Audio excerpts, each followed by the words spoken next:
Assalamualaikum warahmatullahi wabarakatuh. Okay. Alhamdulillah Rabbil Alamin. Wassalatu wassalamu ala ashrafil anbiya wal mursalin wa ala alihi wa sahbihi ajma'in. Bersyukur kita kehadrat ilahi dengan limpah kurnia dan rahmatnya dapat bersama-sama kita berkumpul dalam satu sesi talk financial, iaitu tentang kewangan, iaitu dalam rancangan Now I Know. Okey, baiklah. Saya rasa saya sangat-sangat teruja ya pada malam ini, sebab saya boleh mengetahui tentang ilmu kewangan through Zoom ataupun biasanya kalau saya nak mengetahui tentang ilmu kewangan, selalunya saya akan tengok kat Google, Twitter, YouTube, ataupun daripada kenalan yang tahu mengenai ilmu kewangan ini. Tapi saya rasa malam ni anda sangat bertuah. Kerana apa? Kerana anda adalah orang yang beruntung kerana dapat menyertai sesi Zoom pada malam ini.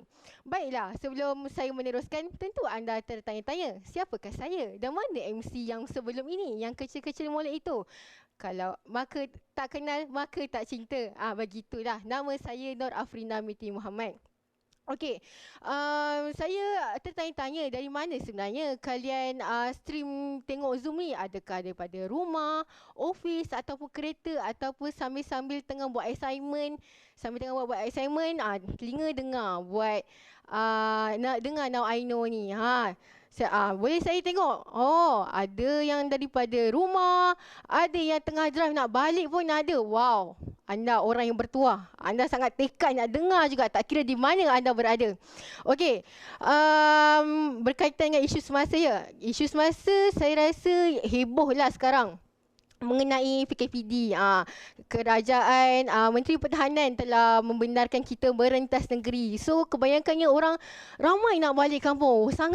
Sangat teruja ya. Saya pun salah seorangnya lah. Macam mak saya nak balik kampung, tulis kat WhatsApp status rindunya mak. So saya baca pun terimpact lah juga. Jadinya bila dah tahu PKPD terus nak balik kampung. Bila macam raya hari tu tiba dibenarkan balik kampung, esok hari raya terus balik kampung. Tak fikir apa, memang tak prepare langsung.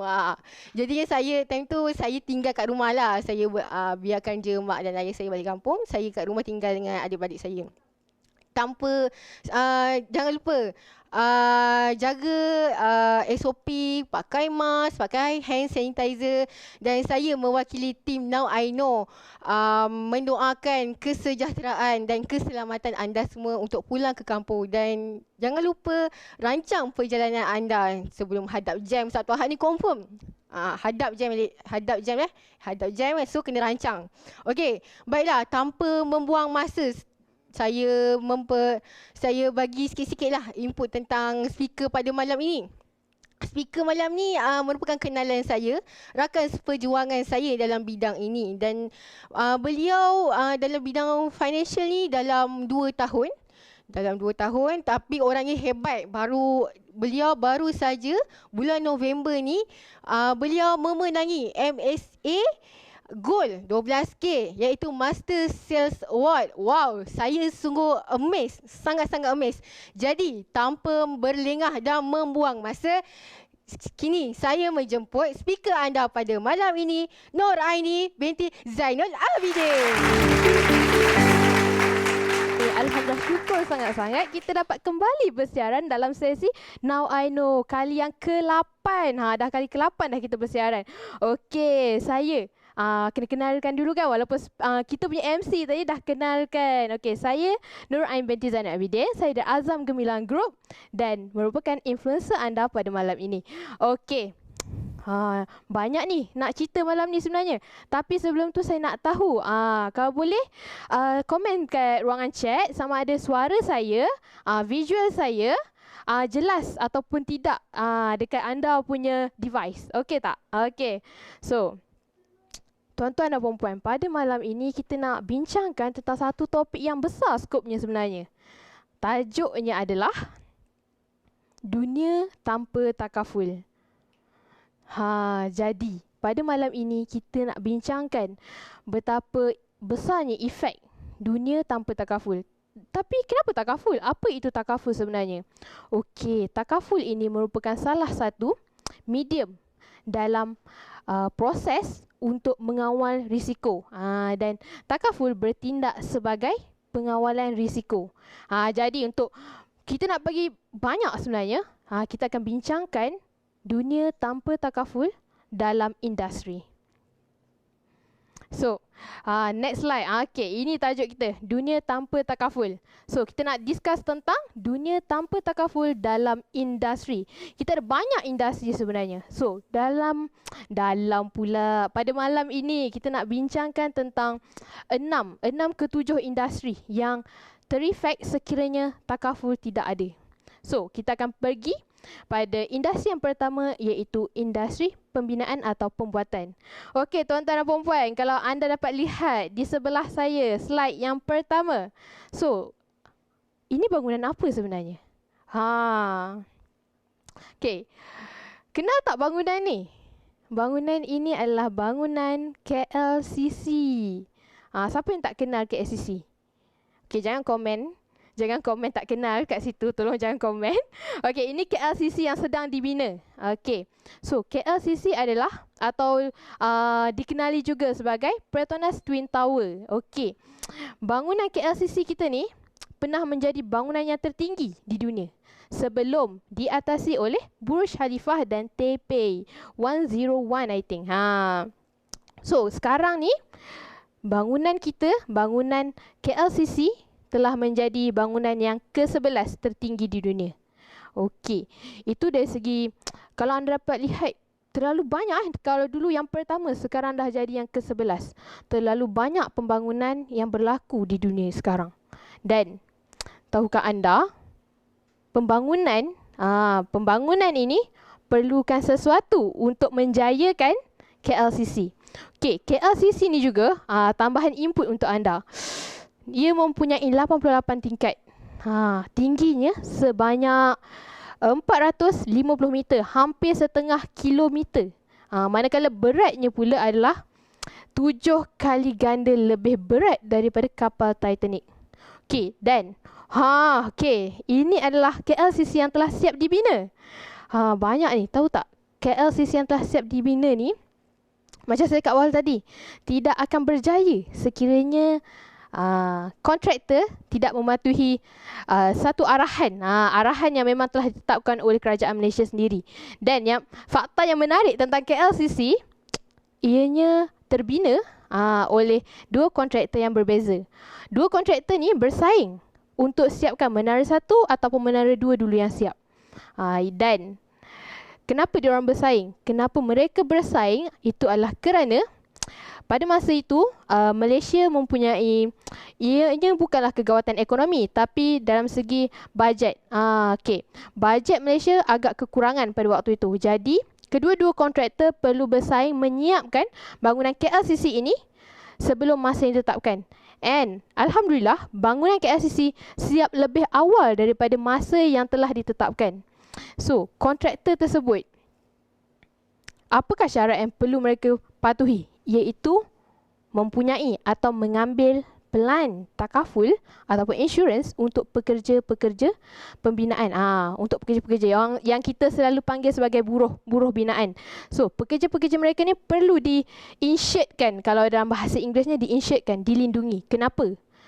Untuk memastikan seandainya apa-apa yang berlaku kepada pekerja-pekerja pembinaan ini, mereka akan dapat pampasan. Dan ini juga untuk memastikan projek yang berjalan tidak akan terkandas ataupun lewat, tertunggak pembinaannya bila ada isu kemalangan berlaku.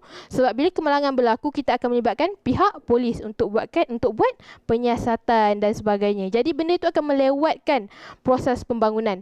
Oleh hal yang demikian, untuk dalam sektor pembuatan dan pembinaan perlu ada perlindungan.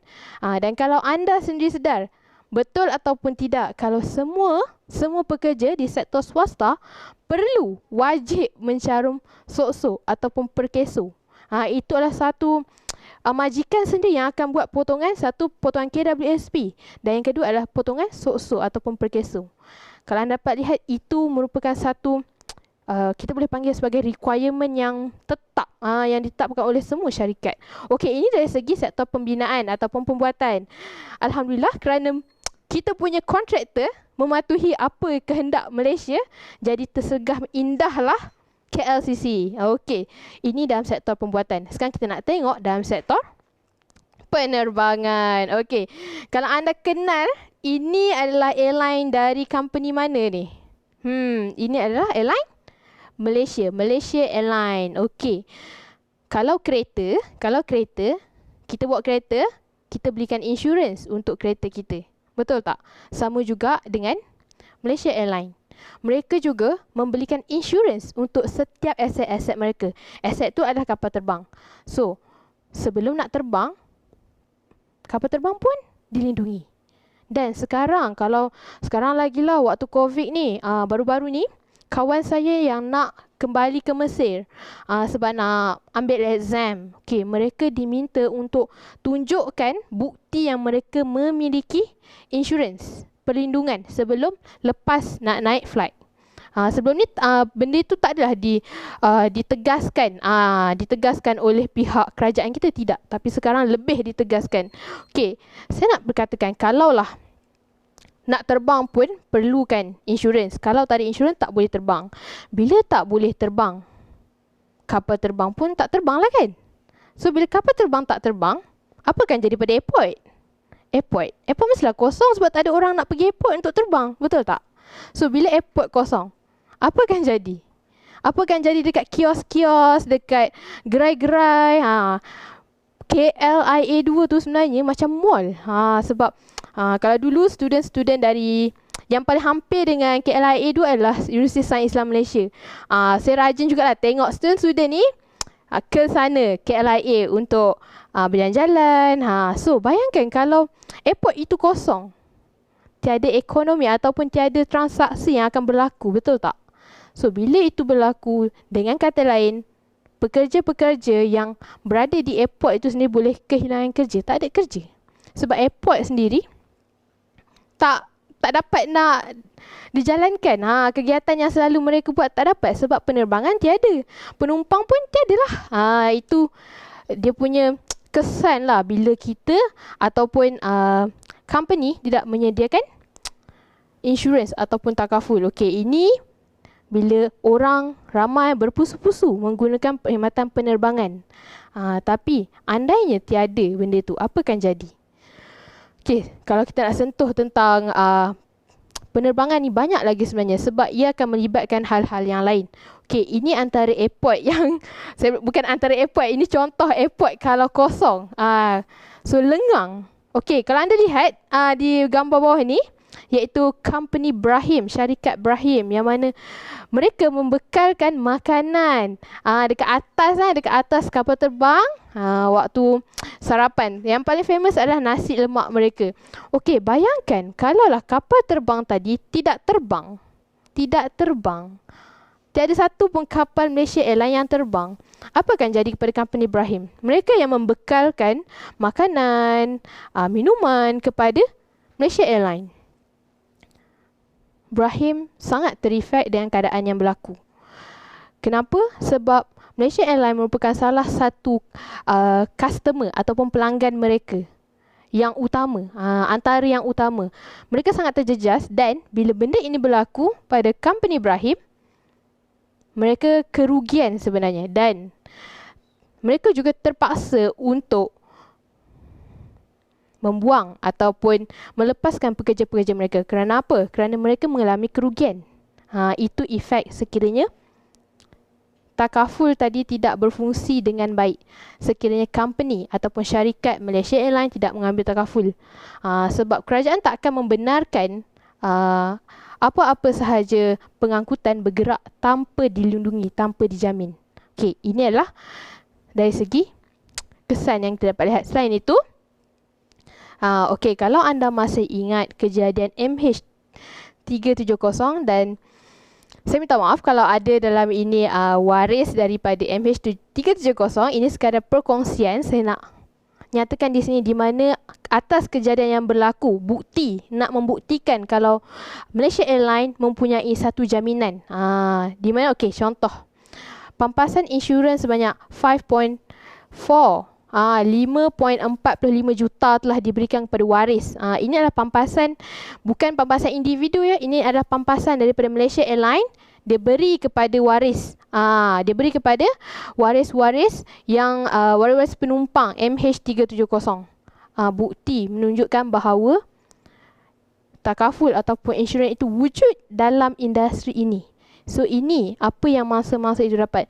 Betul kalau duit tidak boleh menggantikan yang pergi, tetapi sekurang-kurangnya ia meringankan beban kepada ahli waris yang tinggal. Okey. Macam sedih pula dekat MH ni kan. Alright, kita pergi kepada industri yang ketiga. Okey, industri perkapalan, shipping. Siapa suka shopping kat sini? So yang suka shopping kat Shopee tu, mesti banyak kalian tengah apa? Shipping, delivery. Delivered. Okey. So wording pula. Word tu menunjukkan anda punya barang sedang dalam proses penghantaran.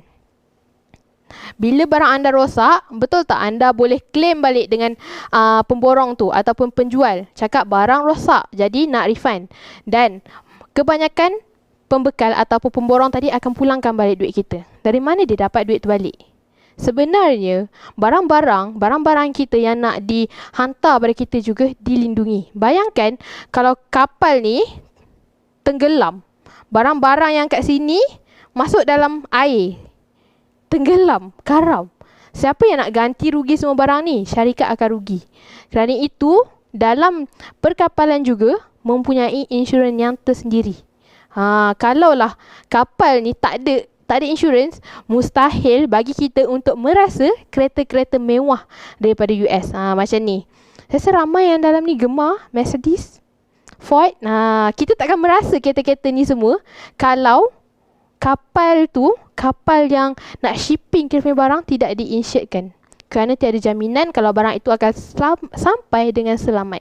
Okey, ini segi perkapalan. Dan sama juga efek dia seandainya tiada takaful, ia akan efek industri perkapalan. Takkan ada company atau syarikat yang nak hantar barang mereka tanpa sebarang jaminan. Dan itu akan efek juga. Tak ada orang lah yang nak kerja dekat port. Dekat port Kelang ke. Tak ada yang akan nak bekerja sebab tiada penghantaran yang mereka perlu terima. Nampak tak? Ia akan efek banyak pekerjaan yang lain sebenarnya. Okey, ini adalah industri yang ketiga. Kita pergi pada industri yang seterusnya. Industri perfilman. Filem pun kena takaful ke? Persoalan di situ. Ya, sudah tentu. Kenapa? Supaya artis-artis semua selamat. Okey, tak, itu betul. Tapi sebelum tu, setiap kali pengarah-pengarah filem ataupun pengarah drama menghasilkan karya mereka akan diberikan projek oleh stesen TV. Jadi bila mereka mendapat projek stesen TV, mereka perlu mematuhilah segala arahan yang telah ditetapkan. Dan mereka juga perlu memastikan set penggambaraan mereka selamat dan terjamin. Contoh ya, kalau anda dapat lihat di sini, lighting, apa lagi, wire-wire ni semua, ini juga diinsuransikan. Sekiranya berlaku kerosakan semasa penggambaraan, syarikat ataupun tuan pengarah ni boleh claim dengan stesen TV. Macam tu. So, selain pada itu, dari segi aspek ini juga, kalaulah tiadanya takaful tadi, agak-agak kita takkan dapat lihat 7 hari mencintaiku, kat mana Kampung Pupa, kita takkan lihat tu semua. Kerana apa? Kerana stesen TV tak akan benarkan producer ataupun tuan-tuan pengarah menghasilkan karya mereka tanpa memastikan kru-kru dan pelakon mereka selamat. Saya beri contoh mudah. Berlakon membawa watak kena air panas. Kena air panas sikit je sepatutnya dalam drama. Tapi air panas tu tertumpah satu jug dekat tangan artis. Apa nak jadi? Kalaulah tuan producer tu, tuan pengarah tu tak ambil perlindungan, tak ambil takaful, dia tak mampu untuk bayar pampasan. Dia tak nak bayar pampasan. Jadi, artis tadi boleh saman 100% dan tuntut kecederaan tersebut dengan pihak mereka. Dan bila pihak mereka tidak mampu bayar ataupun menjadi satu isu lah di situ, tak mampu bayar satu, nak teruskan filem pun tak boleh. Itu antara efek dia. So bila tak boleh nak teruskan filem, maka kita pun kerik-kerik lah kat rumah. Tak ada benda, tak ada entertainment yang kita nak tengok. Macam ni. No drama at all. Tadilah Akasia kat TV3. Okay.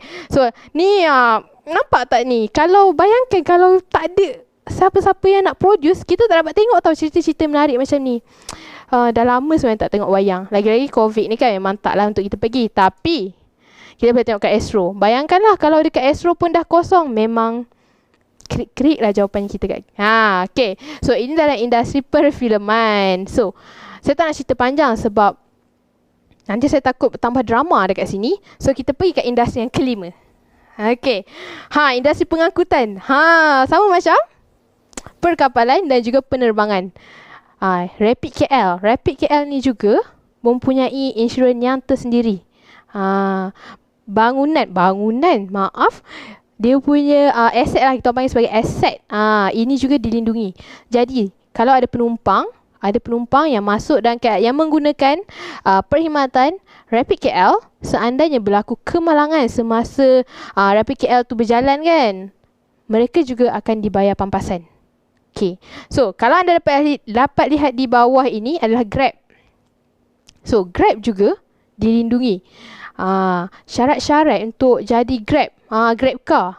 Okay, slide ni agak kecil sedikit. Tapi kalau anda dapat lihat nombor 6 di situ, pemandu Grab perlu mempunyai insurans. Untuk lepas jadi Grab driver. So, andainya mereka tidak mematuhi semua peraturan ni, dan salah satunya adalah memiliki insurans tersebut, mereka tak boleh mendaftar dengan Grab. Mereka akan buat Grab palsu lah jawapannya. Jadi ini adalah salah satu sebab kenapa takaful ataupun insurans itu penting. Ia sangatlah berangkai. Sangat-sangatlah berangkai. Daripada pengangkutan, nak naik Rapid KL. Tapi Rapid KL tu pun dilindungi. Nampak tak? Kalau Rapid KL tu tak dilindungi, dia tak boleh jalan seperti biasa. Contoh nak MRT. MRT tu pun dilindungi. Kalau lah berlaku tiba-tiba runtuh. Pernah berlaku kan kejadian sebelum ini. Kita mengalami tak silap saya LRT yang tiba-tiba berlaku kemalangan tentang hal tu. Dan ada mangsa-mangsa yang terlibat. Mereka juga diberi pampasan oleh syarikat yang terbabit. Okey, itu dari segi pengangkutan. So, pengangkutan kita dah cerita ni. Dan industri yang seterusnya, perbankan. Ini Maybank. Ini kad kredit Maybank. So, kenapa Maybank? Kenapa kad kredit Maybank? Perbankan. Industri perbankan pun mempunyai takaful ke? Yes. Perbankan juga dilindungi oleh apa? PIDM. PIDM yang melindungi sektor perbankan. Di mana seandainya lah Maybank kena rompak, kena pecah. So duit-duit kita banyak dalam tu, betul-betul besi. Sebenarnya dalam tu banyak gila duit. So bila duit kita hilang, kita dah simpan elok dalam bank dengan harapan duit kita selamat. Sebenarnya kita simpan bawah bantal, betul? So kita simpanlah kat bank untuk lebih selamat. Tiba-tiba dah simpan dekat bank, kena rompak pula. Jadi PIDM akan melindungi duit kita sehingga RM250,000. Tapi kalau duit anda ada dalam bank ada RM50,000, jadi PIDM akan bagi RM50,000 lah. Dia tak akan bagi lebih. Tapi kalau duit orang tu ada RM500,000, PIDM hanya akan berikan RM250,000 sebagai ganti. Itu adalah perlindungan yang disediakan oleh PIDM untuk sektor perbankan. Okay, kad kredit. One of the loan. So, bila loan, kita ambil loan itu juga mempunyai perlindungan. Bank akan securekan dia punya perlindungan. Akan securekan pinjaman dia. Dia akan lindung. Supaya bila kita tak boleh bayar, ada third party. Third party yang akan bayarkan untuk kita. Sebab itulah dalam perbankan sendiri pun ditekankan, diteraskan untuk ada insurans dan juga takaful. Okey. So itu dari segi perbankan.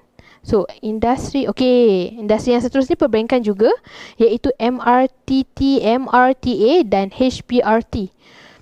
Benda apa tu panjangnya, short formnya? Okey, kalau kita nak beli rumah, kebiasaan kita semua rakyat Malaysia untuk beli rumah. Okey, bila kita nak beli rumah, bank akan offer pada kita MRTT ataupun MRTA. MRTT stand for Mortgage Reducing Term Takaful. Manakala A itu pula adalah assurance. Okey.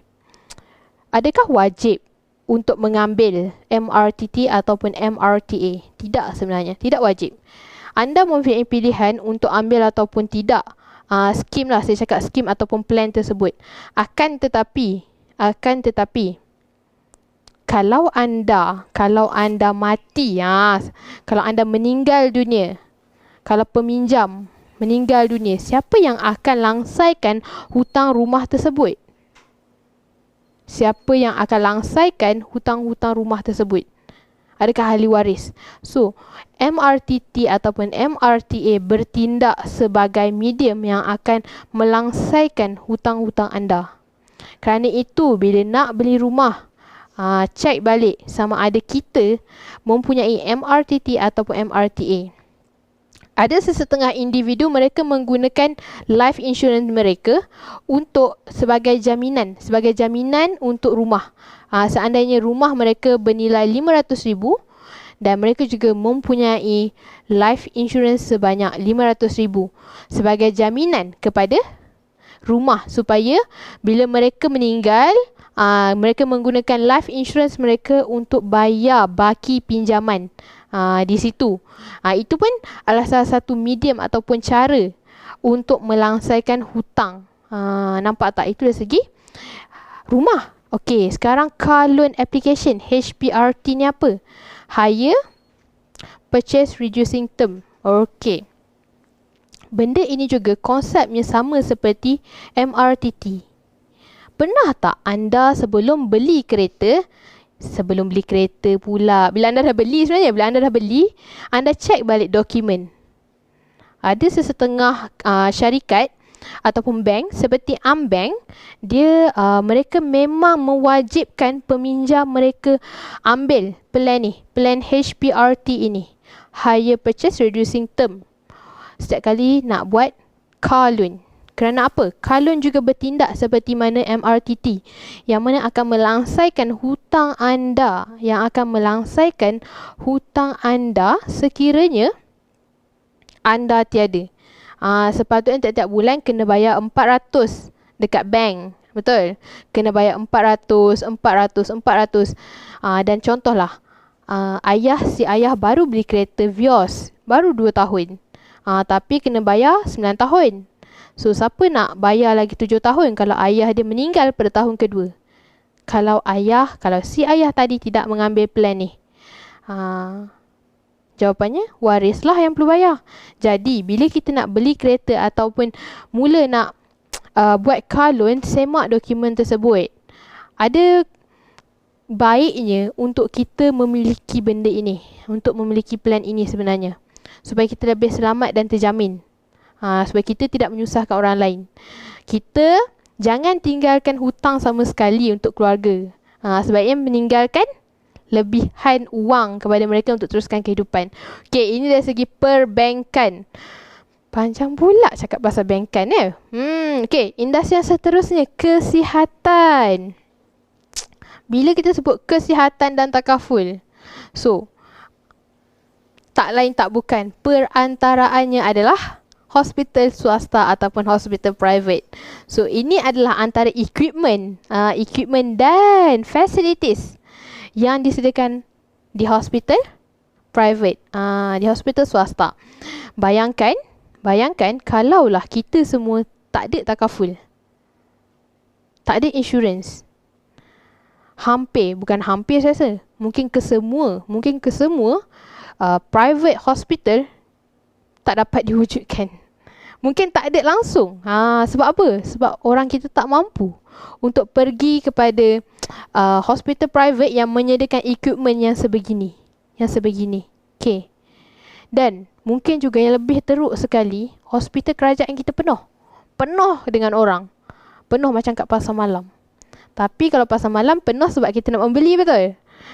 Tapi sekarang ni sebabkan tiada lagi private hospital, hospital kerajaan kita penuh disebabkan orang sakit. Orang tunggu giliran untuk dapatkan rawatan.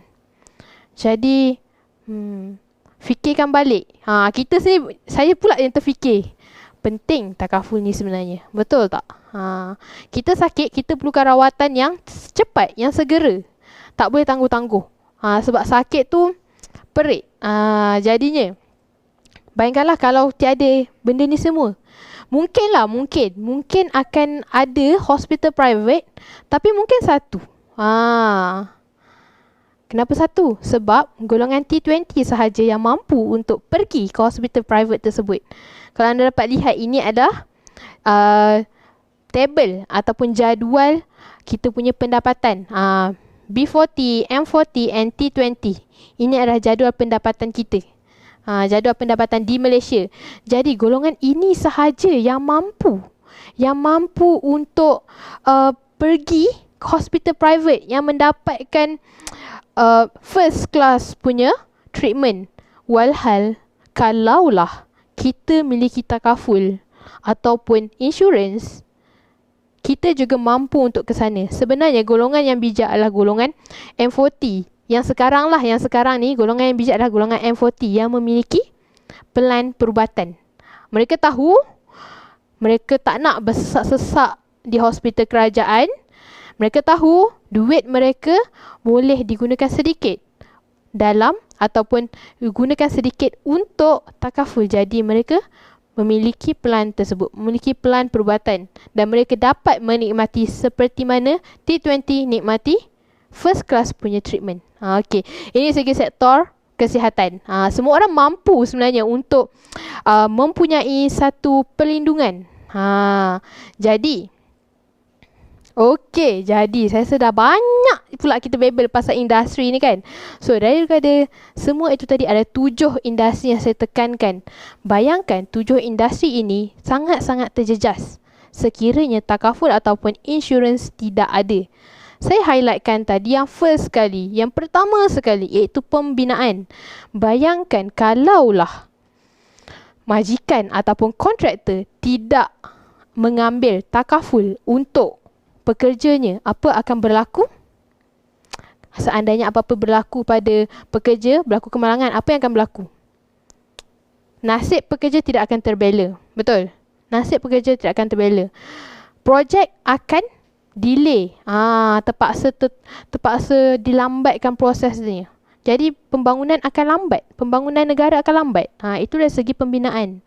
Dari segi penerbangan. Bila orang tak boleh terbang, kapal terbang tak boleh terbang, airport tidak berfungsi, apa yang ada di airport tidak boleh dilaksanakan.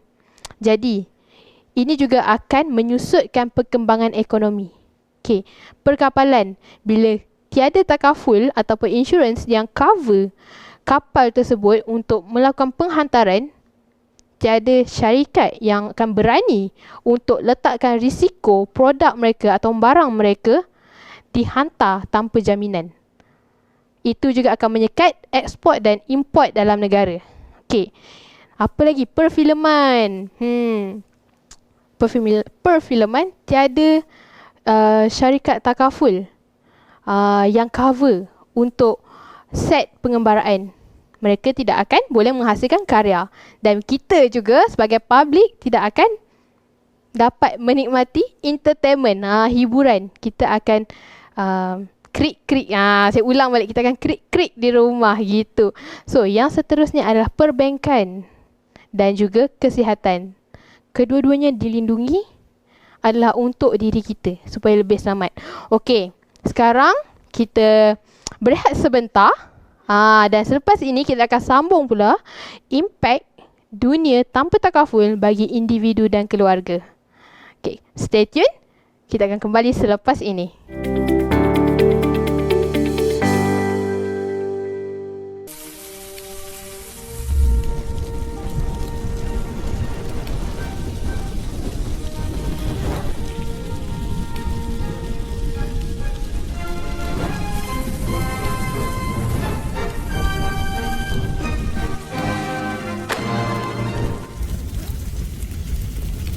We believe that our price is right for tape conversions. Firstly, we need to clean your tapes. Then we need to run it through an upscaled converter to capture the best quality from footage. We may recapture it 2 to 3 times to ensure the best quality achieved. Once captured, we will convert it to the medium for your needs: smartphones, pen drive, hard disk, or even DVD, which might take even longer. You cannot put a price on quality, especially precious memories. Get your tapes digitized today for your future generations.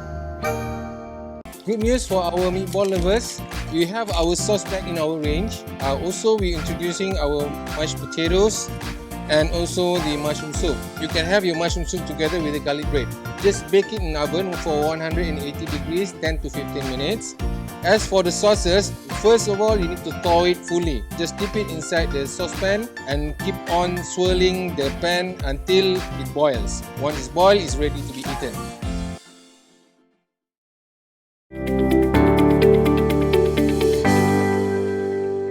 Saya ada janjikan dengan anda untuk kira tahap keuntungan kalau kita tak ambil takaful. Jadi kita tengok next slide untuk kira kadar keuntungan tanpa takaful. Okey. Kita tengok sini. Kita buat pengiraan yang sangat mudah. Gaji 3,000. Okey, gaji 3,000. Simpanan yang di mana bank negara tetapkan adalah 10% untuk kita carum takaful. Jadi bila 10% per gaji adalah 300.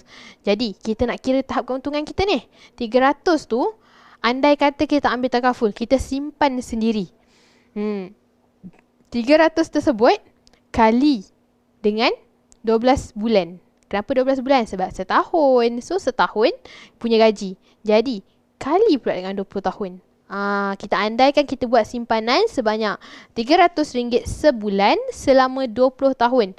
Kita akan dapat RM72,000. Ini simpanan yang pure simpanan dari kita sahaja. Tak kira compounding lagi.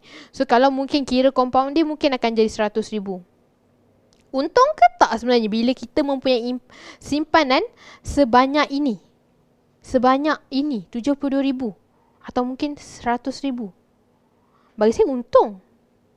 Tapi kenapa kita perlu lagi dan bank negara sendiri gesa kita untuk ambil takaful? Dan yang latest, yang terkini sekarang, di mana KWSP sendiri membenarkan pengeluaran untuk mencarum takaful ataupun insurans. Kenapa diteraskan perkara itu? Sedangkan untung di sini kita simpan sendiri dapat RM72,000. Kenapa kita nak ambil lagi takaful? Kenapa perlunya takaful dan insurans dalam diri kita, dalam hidup kita? Thinking jap. Okey. Tapi seandainya berlaku kepada anda perkara ini. Serangan jantung, kanser, stroke, kegagalan buah pinggang. Apa yang anda akan lakukan? Duit simpanan anda belum cukup lagi selama 20 tahun. Apa yang anda akan lakukan? Okey, inilah sebab mengapa dan kenapa bank negara walhal KWSP juga menyarankan kita untuk memiliki takaful. Supaya kita tidak perlu mengeluarkan duit simpanan yang lain untuk membayar kos-kos perubatan ini. Nampak?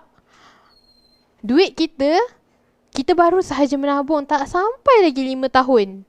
Duit pun baru je nak ada beberapa ribu. Tetapi terkena kanser. Ini kos sekarang which is RM300,000. 18,000 ke 300,000. Kalau 20 tahun tadi, kita simpan sebanyak 72,000. Tapi kos rawatan kanser lebih daripada 72,000. Hampir 2 juta. Apa akan berlaku pada kita? Duit simpanan tersebut tak mencukupi. Adakah itu menguntungkan diri kita sebenarnya? Atau sebaliknya? Jadi, saya nak kongsikan dengan anda satu video. Ini adalah video yang mana apa yang telah berlaku kepada mereka. Jadi kita jadikan pendoman untuk kita. Jadi mungkin kita boleh playkan video tu lepas ini. Alright.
Okey, tuan-tuan dan puan-puan telah tengok video itu tadi. Okay, kalau lah yang first video tu, first slide dalam video tu guru. Guru meminta sumbangan. Guru meminta sumbangan. Guru adalah antara orang yang berkemampuan untuk memiliki perlindungan. Tetapi kenapa? Kita bukan nak mempersoalkan apa yang telah berlaku. Tetapi saya nak jadikan ini pengajaran buat kita semua. Anda mampu, jadi anda perlu wujudkan perlindungan untuk diri anda. Perlindungan untuk pendapatan anda. Jadi, kalau anda tengok video-video tadi, mereka antara orang ataupun warga yang terlibat secara tidak langsung dalam dunia tanpa takaful. Dan itu yang mereka alami. Dan dalam video itu tadi juga, anda dapat lihat wajah-wajah ceria di mana waris menerima pampasan atas kematian si suami dan juga ada juga si isteri. Mereka menerima pampasan tersebut dan mereka tak menjangkakan kalaulah si mati meninggalkan sesuatu untuk mereka. Isteri peruncit menerima 23,000 kalau saya tak salah tadi daripada si suami, tanpa si isteri tahu kalau suami mempunyai plan takaful. Itu adalah satu kemanisan selepas kepedihan kehilangan suami. Suami meninggalkan sesuatu pada si isteri, bukan meninggalkan mereka dengan kontang-kanting, pergi meninggalkan hutang, tapi sebaliknya. Jadi, jadikan video tadi adalah satu pengajaran buat kita yang berkemampuan ini untuk miliki pelan-pelan takaful yang ada. Bukan saya nak menyeru atau apa, tapi itu adalah satu, anda boleh fikir sebenarnya, itu merupakan salah satu kewajipan, bukan lagi pilihan. Okey, tadi video yang pertama. Sekarang ada satu lagi video yang saya nak kongsikan dengan anda, di mana video ini adalah salah seorang daripada balu klien kami sendiri, dan dia memberikan pesanan untuk kita semua. Jadi, kita saksikan video ini. Okey, Puan, soalan yang akhir. Okey, apakah nasihat peribadi Puan lah sebagai kehilangan suami kepada pasangan di luar sana yang masih lagi belum ada hibah? Saya punya nasihat saya lah, sekiranya ada pasangan-pasangan yang memang berkemampuan, walaupun sedikit, walaupun sebulan tu RM50 ke RM60 ke, cuba juga kita buat hibah ke, sekurang-kurangnya sekurang-kurangnya kita fikir masa akan datang. Memanglah masa sekarang ni, memang masa sekarang ni kita boleh usaha nak cari duit itu, cari duit ini sebabnya kita laki bini kita bekerja. Tapi bila salah seorang dah tak ada, macam saya kira syukur dia memudahkan usaha saya, tapi sekiranya masa hari tu dia tak setuju membuat benda tu lah, saya rasa pun hiba jugalah. Hiba dengan kehilangan dia, hiba dengan tanggungan yang saya nak menanggung dengan anak-anak semua ni. Jadi saya nasihatkan sekiranya ada pasangan luar sana yang belum lagi mencarum hibah semua ataupun insurans, cuba buat. Tak apa kata kita banyak jenis, banyak banyak quotation yang maksudnya dari segi harga-harga. Kita selagi yang mampu yang daripada rendah, kita ambil daripada rendah. Mampu yang untuk kita upgrade untuk polisi tu, kita upgrade polisi tu. Tu pendapat saya lah.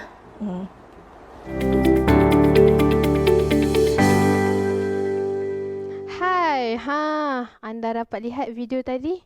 Apa nasihat yang balik itu tinggalkan pada kita? Ini. Okey. Beliau menasihati kita supaya memiliki pelan takaful.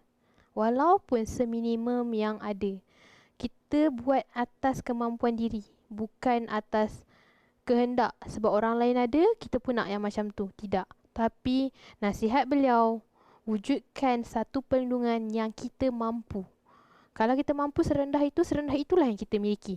Serendah itulah yang kita ambil. Tak perlu yang nak sama dengan orang lain. Tak perlu. Cukup sekadar memadai dan yang paling penting, ia mampu untuk menyelamatkan dan mengharmonikan keluarga kita bila kita sudah tiada. Jadi, saya nak kongsikan dengan anda tips pengiraan perlindungan diri dan pendapatan. Cara pengiraan yang betul untuk anda. Cara pengiraan yang mudah supaya semua orang boleh faham. Okey, ini adalah cara pengiraan perlindungan diri dan pendapatan. Okey, kita andaikan gaji RM5,000. Berapa sebenarnya perlindungan yang kita perlu tinggalkan pada ahli waris? Okey, sama juga kita kalikan dengan 12. Okey, RM5,000 kali dengan 12 bulan. Jadi, pendapatan setahun kita adalah sebanyak RM60,000. RM60,000 kali dengan 5 tahun. Kenapa 5 tahun? Kenapa bukan 2 tahun? Kenapa bukan 3 tahun? Okey. Kenapa 5 tahun? Hal ini kerana isteri yang kehilangan suami mengambil masa selama 5 tahun untuk betul-betul menerima kehilangan si suami. Kehilangan ini dipanggil grace period juga untuk si isteri. Jadi, kerana itu si suami perlu meninggalkan pendapatan selama 5 tahun beliau untuk si isteri dan juga anak-anak. Okey, ini nampak. Jadi hasil darab kalinya adalah sebanyak 300,000 yang perlu ditinggalkan oleh suami kepada isteri. Bagaimana pula situasi kalau isteri kepada suami? Sama. Jangan ingat suami tidak perlukan hibah. Suami juga perlukan peninggalan dari isteri. Sebab apa? Sebab suami yang selalunya bekerja. Tapi sekarang bila kehilangan isteri, suami perlu melakukan 2 kerja. Iaitu pekerjaan yang sedia ada dan pekerjaan si isteri. Iaitu membesarkan anak. Mungkin dia terpaksa membahagikan masanya yang mana kaum lelaki jarang buat. Jadi dia perlu macam mana nak susu baby, pampers baby, semua tu. Jadi ini adalah salah satu cara pengiraan untuk kita dapatkan perlindungan pendapatan. Ini juga boleh diadaptasikan untuk gaji-gaji yang lain. Cuma gantikan jumlah gaji anda, darabkan dengan 12 bulan dan kemudian darabkan dengan 5 tahun. Okey. Next adalah saya nak nyatakan apa yang takaful telah berikan kepada ekonomi kita. Okey, kalau anda dapat lihat di sini pada tahun 2018 dan 2019. Okey, fokus kepada percentage ataupun color purple. Perkhidmatan, sektor perkhidmatan merupakan sektor yang memberi sumbangan yang paling besar. Takaful adalah salah satu instrumen di dalam perkhidmatan. Okey, kita ada next slide yang mana menunjukkan secara overall. Okay, ini adalah pada tahun 2020. Ini adalah pada kuarter 3 tahun 2020 di mana okey, ni kecil kan di sini di bahagian perkhidmatan. Okey, saya akan zoomkan untuk anda di next slide untuk lihat. Okey, lupa ini adalah perbelanjaan yang mana negara kita sekarang sedang gunakan. Okey. So untuk next slide ini dia. Perkhidmatan memberi sumbangan sebanyak 56% kepada pembangunan negara pada tahun 2020 bagi kuarter 3. Di mana salah satu perkhidmatan yang diberikan ataupun yang di-highlightkan di sini adalah keuangan dan insurans, maklumat dan komunikasi, perdagangan, borong dan runcit. Okey. 3 sektor ini sangat-sangat memberikan impak yang besar dalam sektor perkhidmatan dan memberikan sumbangan yang sangat tinggi kepada negara, iaitu 56% untuk kemajuan negara. Okey tuan-tuan dan puan-puan. Sekarang anda dapat lihat betapa besarnya fungsi takaful itu sendiri dalam industri, dalam individu dan juga dalam keluarga kita, serta ia juga menyumbang kepada pembangunan negara. Jadi apa yang saya boleh katakan pada anda, marilah kita sama-sama, saya menyeru kepada anda menjadi sebahagian daripada orang-orang yang membangunkan ekonomi negara. Jadi kita akan berehat sebentar untuk yang seterusnya, iaitu sesi Q&A. Jadi kepada anda yang mempunyai soalan, anda boleh tulis di ruangan chat dan kita akan bacakan selepas ini. Saya memberi ruang kepada anda untuk tulis soalan. So nanti kita akan bacakan dan kita akan jawab.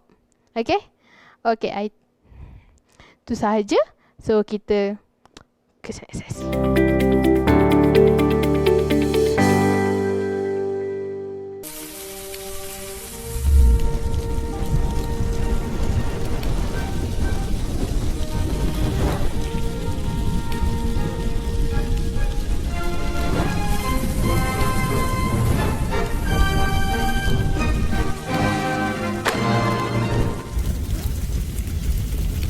We believe that our price is right for tape conversions. Firstly, we need to clean your tapes. Then we need to run it through an upscaled converter to capture the best quality from footage. We may recapture it 2 to 3 times to ensure the best quality achieved. Once captured, we will convert it to the medium for your needs: smartphones, pen drive, hard disk, or even DVD, which might take even longer. You cannot put a price on quality, especially precious memories. Get your tapes digitized today for your future generations. Good news for our meatball lovers. We have our sauce pack in our range. Also, we're introducing our mashed potatoes and also the mushroom soup. You can have your mushroom soup together with the garlic bread. Just bake it in oven for 180 degrees, 10 to 15 minutes. As for the sauces, first of all, you need to thaw it fully. Just dip it inside the saucepan and keep on swirling the pan until it boils. Once it's boiled, it's ready to be eaten.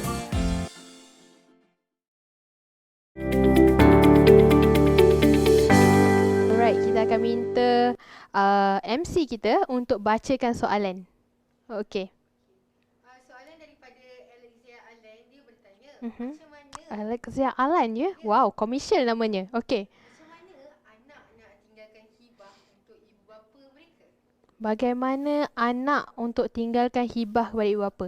Okey, seandainya anda ulang kembali soalan, boleh Cik MC? Okey, baiklah saya ulang semula. Macam mana anak nak meninggalkan hibah untuk ibu bapa mereka? Okey, bagaimana anak ingin tinggalkan hibah kepada ibu bapa mereka? Okey, sebenarnya dalam dunia industri dan juga takaful, okey, kalau nak tinggalkan hibah ni sebenarnya adalah takaful. Okey, ada banyak instrumen yang kita boleh gunakan. Senang sahaja bila sebut takaful, automatik duit yang kita ingin hibahkan ataupun pampasan kita, kita boleh letak nama penerima hibah. Jadi seandainya Cik Alex Alan, Alexia Alan, commercial nama tu susah saya nak sebut. Seandainya Cik nak buat takaful, Cik boleh terus letakkan nama ibu dan ayah Cik dalam Encik punya application ataupun permohonan takaful? Saya harap saya menjawab soalan. Okey, boleh teruskan Cik MC? Ya boleh. Ini adalah soalan kedua daripada Cik Muhammad. Cik Muhammad. Encik Muhammad. Okey, Encik Muhammad. Saya ada satu soalan. Mhm. Dia ada bagi tahu PIDM. PIDM. Lindung perbankan dan akan ganti sehingga RM250,000. Ringgit. Ya, okey. Adakah ianya sama ada untuk kesemua bank atau bank tertentu sahaja?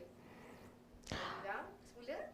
Tadi ada bagi tahu PIDM lindung perbankan dan akan ganti sehingga RM250,000. Adakah ianya sama untuk kesemua bank atau bank tertentu sahaja? Okey, baik. Okey, soalan yang Encik Muhammad berikan adalah, adakah PIDM melindungi semua bank ataupun bank tertentu sahaja? Di mana perlindungan yang disediakan PIDM adalah sebanyak 250. Betul? Okey, untuk soalan ni sebenarnya kita kena rujuk balik dengan PIDM punya listing institution. Okey, berapa banyak list dalam perbankan yang mendaftar dengan PIDM? Saya boleh katakan kesemua bank-bank lokal dilindungi oleh PIDM. Okey, tetapi untuk dapatkan lebih informasi, saya sarankan anda PM anda punya influencer. Kalau detail yang lebih terperinci saya boleh berikan kepada mereka, sebab ini adalah sedikit confidential, yang sebab ini secara live, jadi lebih baik kita pergi secara personal. Okey. Okey, next soalan daripada Alexia Alan lagi. Soalan dia, Famous dia, Alexa Alan. kita nak berhibah kepada orang lain selain daripada keluarga kita, contohnya kawan. Okey, baik. Murni betul, Harti. Okey. Soalan tadi diberikan oleh Alexa, di mana dia menanya, Tuan Alex kita menanyakan sama ada kita boleh ataupun tidak berikan kita punya hibah kepada orang lain. Okey. Sebenarnya boleh. Akan tetapi, kita sepatutnya berikan hibah kepada orang yang mempunyai hubungan. Mungkin ada instrumen lain yang kita boleh nyatakan sebagai kawan. Itu kena macam custom punya permohonan. Okey. Next soalan? Okey, soalan seterusnya daripada Nabila Azmi. Okey, Nabila Azmi. Selain daripada hibah, apa kita boleh bagi? Sebab saya ada kekangan duit. Selain dari hibah, apa yang kita boleh bagi? Soalan dari Cik Nabilah Azmi. Selain daripada hibah, apa lagi yang kita boleh bagi? Nak bagi pada keluarga. So nak bagi dalam bentuk macam mana tu sebenarnya? Soalan Cik agak umum. Adakah nak bagi ketika mereka masih hidup ataupun bagi selepas kita meninggal dunia? Maksud saya ni, waktu kita masih hidup ataupun lepas meninggal, kita nak bagi apa? Nak bagi semasa hidup ataupun selepas? Mungkin Cik Nabilah boleh perincikan lagi soalan tersebut. Okay. Soalan seterusnya. So, daripada Encik Muhammad. So, overall yang boleh dikonkludekan tadi, presentation tadi, seeloknya kita ambil MRTT atau MRTA dan HPRT lah ya? Okey, soalan daripada Encik Muhammad. Okey, Encik Muhammad. Dia membuat konklusi. Sama ada kita perlu ambil MRTT ataupun MRTA dan HPRT. Okey. Higher Purchase Reducing Term. Adakah itu baik? Ya, betul. Betul sangat-sangat. Supaya kita punya aset lebih terjamin dan selamat dan tidak membebankan ahli keluarga kita. Seandainya kita adalah peminjam dan kita pergi dahulu sebelum pinjaman kita selesai, makanya plan-plan tersebut, instrumen tadi akan membantu melangsaikan semua hutang-hutang kita. Itu adalah plan yang terbaik. Jadi untuk jawapan tu, betul. Itu adalah yang sepatutnya kita lakukan. Okey, soalan seterusnya. Ramai ni banyak ni. Takut pula saya. Sekali lagi, takaful bagus tak kalau include dengan simpanan? Sebab saya dengar ada takaful plus simpanan. Betul ke Cik Ain? Okey. Soalan. Adakah takaful bagus ataupun tidak ditambahkan dengan simpanan? Okey, itu bergantung kepada diri seseorang itu. Ada seseorang yang inginkan perlindungan, tapi sambil tu dia nak ada simpanan ataupun dia nak duit dia selamat dan dia boleh nampak duit tersebut. Itu bergantung pada kehendak.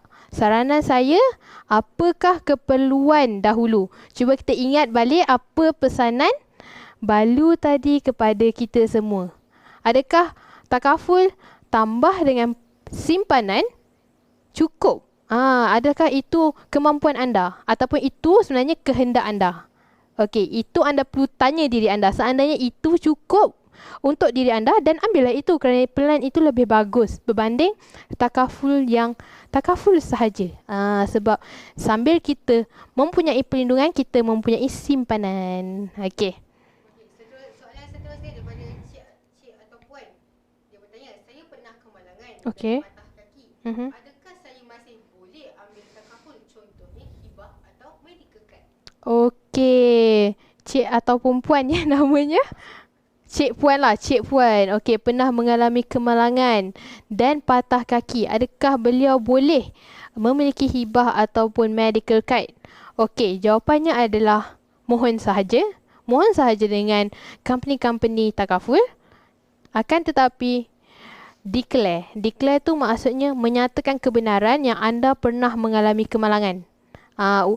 Nyatakan tentang penyakit anda. Okey, anda pernah patah kaki. Nyatakan benda itu supaya seandainya anda permohonan hibah anda lulus, penyakit tersebut ataupun kejadian tersebut tidak akan dipersoalkan oleh company takaful tu. Seandainya berlaku, kemungkinan tiba anda berlaku kemalangan, kaki anda putus. Lepas tu dia baru tahu pula anda pernah patah kaki. Mungkin itu boleh jadi punca kematian, dan benda itu seandainya anda tidak declare, company akan question sama ada nak beri ataupun tidak hibah. Jadi nasihat saya, mohon dan declare penyakit ataupun apa sahaja yang anda ada. Okey. Soalan seterusnya daripada Cik Puan Siti Hasmah. Cik Puan Siti Hasmah. Okey. Boleh bertanya, boleh terangkan semula cara pengiraan hibah tadi? Boleh terangkan semula cara pengiraan hibah? Boleh.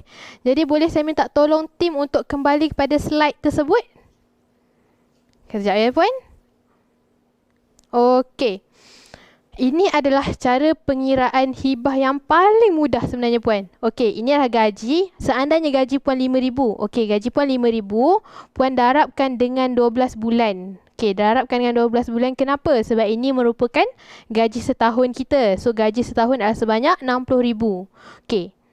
Hibah untuk lelaki ataupun perempuan, lebih selamat kita tinggalkan pendapatan selama 5 tahun. Jadi, kita darabkan dengan 5. Okey, bila darabkan dengan 5, ini adalah jumlah hibah yang kita perlu sediakan kepada ahli waris. Sebanyak RM300,000. Dan bila kita cakapkan ahli waris dan hibah, puan boleh terus letak nama-nama hibah, nama penerima hibah. Siapa yang puan ingin berikan, puan boleh terus letakkan nama mereka. Dan bila cakap hibah, ia tidak terikat dengan faraid. Okey, saya harap saya menjawab persoalan puan melalui pengiraan ini. Okey, seandainya puan inginkan yang lebih detail mengenai pengiraan hibah, puan boleh terus direct tanya kepada influencer yang ajak puan pada malam ini. Mereka lebih tahu. Okey puan.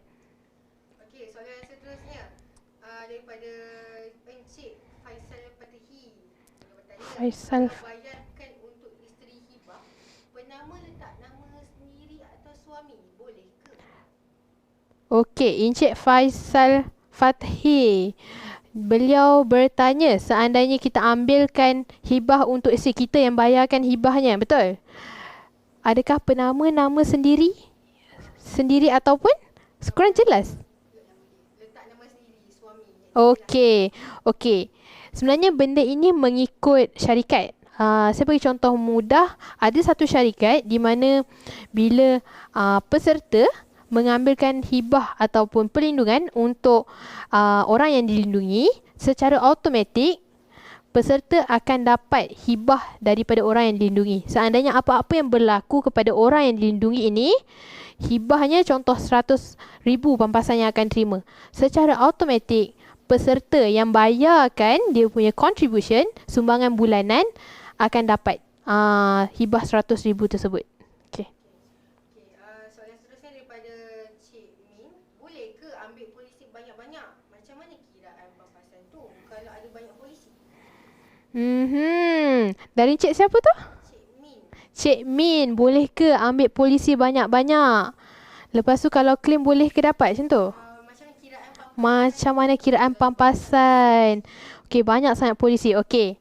Saya bagi contoh mudah. Kalaulah dari segi medical kan ataupun plan perubatan, puan cuma boleh cover ataupun minta maaf, puan hanya boleh minta claim. Dapatkan claim dari satu syarikat sahaja. Akan tetapi untuk pelan perlindungan seperti kematian ataupun cacat kekal, puan boleh dapat pampasan dari semua polisi yang puan ada. Okey. Ini mungkin soalan yang terakhir lah ya. Okey. Itulah dah banyak. Cik Nur Asilawati. Baik. Dia bertanya, bekas pesakit COVID-19 juga perlu declare terlebih dahulu ke untuk ambil takaful? Okey, baik. Menarik soalan ni kerana ia sangat-sangatlah dekat dengan situasi kita sekarang. Betul. Dengan keadaan yang semakin meningkat, bilangan pesakit COVID semakin meningkat. Jadi, adakah pesakit COVID yang ingin mempunyai hibah ataupun apa-apa plan takaful, adakah mereka perlu declare mereka pernah sakit ataupun tidak? Jawapannya ya, mereka perlu declare kalau mereka pernah sakit kerana COVID adalah salah satu virus yang mana kita perlu nyatakan dalam kita punya permohonan. Okay. Okey, saya rasa kita ambil ini sebagai soalan yang terakhir. So, untuk soalan-soalan yang lain, anda boleh terus tanyakan kepada influencer anda. Okey, silakan. Soalannya, apa maksud cacat kekal ya? Okey, apa maksud cacat kekal? Cacat kekal ni bermaksud anda kehilangan anggota badan dan menyebabkan anda tidak boleh bekerja. Contoh, anda kehilangan kaki, anda tempang ataupun anda kehilangan sebahagian pada tangan yang menyebabkan anda tidak boleh berjalan ataupun anda tidak boleh melakukan apa-apa saja kerja. Jadi itu yang dinyatakan sebagai cacat kekal, di mana anda tidak boleh bekerja untuk mendapatkan pendapatan. Okey, saya harap saya menjawab persoalan anda, persoalan tuan-tuan dan puan-puan pada malam ini. Saya rasa itu sahaja untuk kita. Dan saya nak tekankan sekali lagi, bayangkan dunia tanpa takaful. Dunia apa yang anda inginkan? Dunia yang selamat, betul? Dunia yang terjamin, dunia yang harmoni. Jadi, adakah anda ingin hidup dalam dunia yang tidak tahu penyudahnya, atau anda ingin duduk dalam dunia yang anda sudah tahu anda akan terjamin, anda akan selamat? I think now I know. So, itu sahaja daripada saya pada malam ini. Saya serahkan kembali kepada Cik MC kita, Cik Afrina. Saya pun tergamam sebenarnya KLCC, bangunan KLCC 88 tingkat tu pun sebenarnya ada takaful bangunan 88 tingkat yang kita megahkan tu pun kita buat ada takaful, sedangkan diri kita sendiri pula. Okeylah, saya nak bagi satu andaian lah kan. Okey, bayangkan KLCC tu adalah kita. KLCC tu pembinaan dia, asas dia untuk pengetahuan anda semua tak rata tau. Bisnes sangat tak rata. Dia dalam melengkung. Dan pembinaan tu pula dalam tak silap saya musim hujan. Anda nampak tak risiko time tu? Okey, kita imbas pula pada diri kita sendiri. Seperti saya sendirilah, saya pun menggunakan motor. Motor merupakan kenderaan yang paling berisiko. Jadinya sebagai penunggang motor, saya sendiri kena berhati-hati. Tetapi bila kita dah berhati-hati, orang lain pula yang membuat silap. Malang tidak berbau. Jadi kita renung-renungkan dan ambillah tindakan dengan langkah yang segera. Okeylah.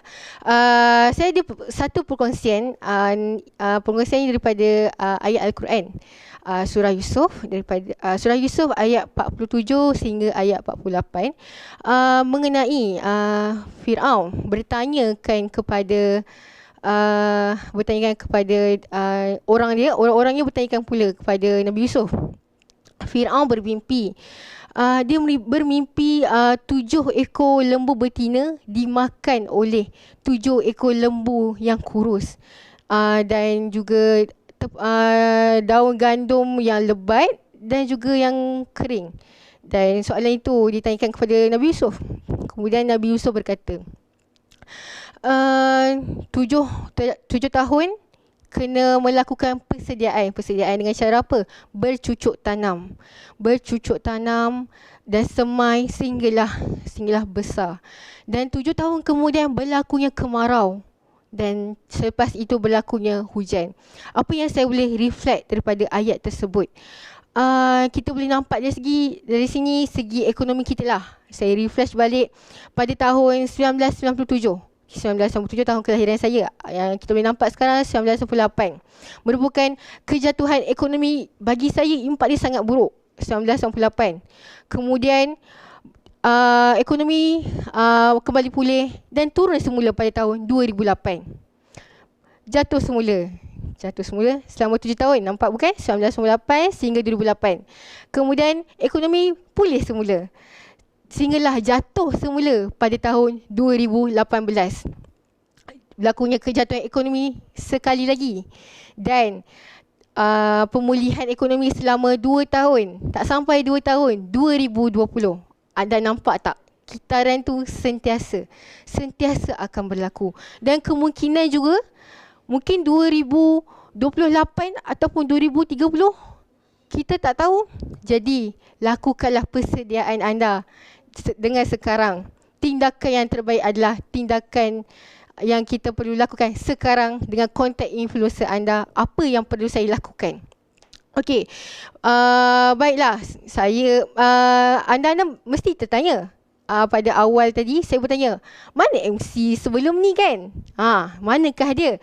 Okey, di sini saya nak tunjukkan beliau menjadi speaker pada tahun pada tarikh 22 hari bulan 12. Wow, daripada MC jadi speaker je. Wow, saya lagi teruja dengan dia lah. Dengan tajuknya urus kewangan sehingga kalis krisis. Yang saya tahu kalis peluru yang tak ditembus kat badan. Baju kalis peluru. Ni kewangan pun ada kalis krisis ya. Jadi cepat-cepat after this contact influencer anda untuk register sesi talk Now I Know pada 22 hari bulan 12 pada hari yang sama dan pada jam yang sama.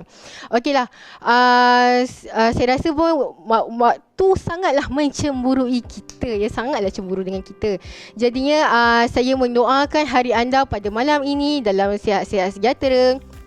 Dan tidur dengan lena dan mungkin termimpi tentang Now I Know ubat kewangan. Now I Know tentang bangunan pun ada protection, kapal terbang pun ada protection kan. Okey, jadinya kita jumpa pada 22 hari bulan 12 nanti. Okey, bye. Assalamualaikum.